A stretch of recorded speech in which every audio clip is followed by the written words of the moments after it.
ನನ್ನನ್ನು ಯಾರು ಕಟ್ಟಿ ಹಾಕಿದ್ದಾರೆ? ನಾನು ಬಂದಿಯಾಗಿದ್ದೇನಾ? ಯಾಕೆ ಯಾಕೆ?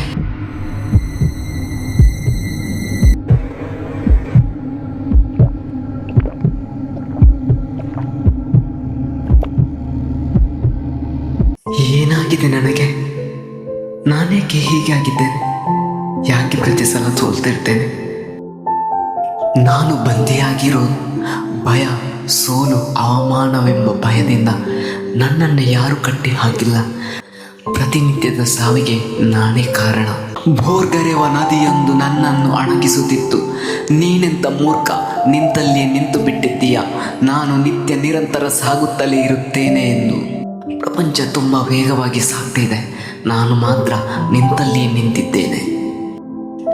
ಸಮಯ ಇನ್ನೂ ಮಿಂಚಿಲ್ಲ. ಕಾಲ ಬದಲಾಗಿರಬಹುದು, ಆದರೆ ನಾನು ಕೂಡ ಬದಲಾವಣೆಯ ಹೆಜ್ಜೆಯನ್ನು ಆರಂಭಿಸಲೇಬೇಕು. ಹೌದು, ಆರಂಭಿಸಲೇಬೇಕು. ಸ್ನೇಹಿತರೆ, ಕಂಫರ್ಟ್ ಝೋನ್ ಅಂದರೆ ನೋವಿಲ್ಲದ ಜಾಗ ಅಲ್ಲ. ಅದು ನಮ್ಮನ್ನು, ನಮ್ಮ ಕನಸುಗಳನ್ನು ನಿಧಾನವಾಗಿ ಕೊಲ್ಲುವ ಜಾಗ. ಭಯ ಇರಬಹುದು, ಸೋಲು ಇರಬಹುದು, ಅವಮಾನ ಆಗಬಹುದು, ಆದರೆ ಹೆಜ್ಜೆ ನಿಲ್ಲಿಸಬೇಡಿ. ಯಾಕೆಂದರೆ ಬದುಕು ಬದಲಾಗೋದು ಒಂದು ದೊಡ್ಡ ನಿರ್ಧಾರದಿಂದ ಅಲ್ಲ, ಒಂದು ಸಣ್ಣ ಹೆಜ್ಜೆಯಿಂದ. ಇವತ್ತಿನಿಂದಲೇ ಆ ಹೆಜ್ಜೆಯನ್ನು ಇಟ್ಟು ಬಿಡಿ.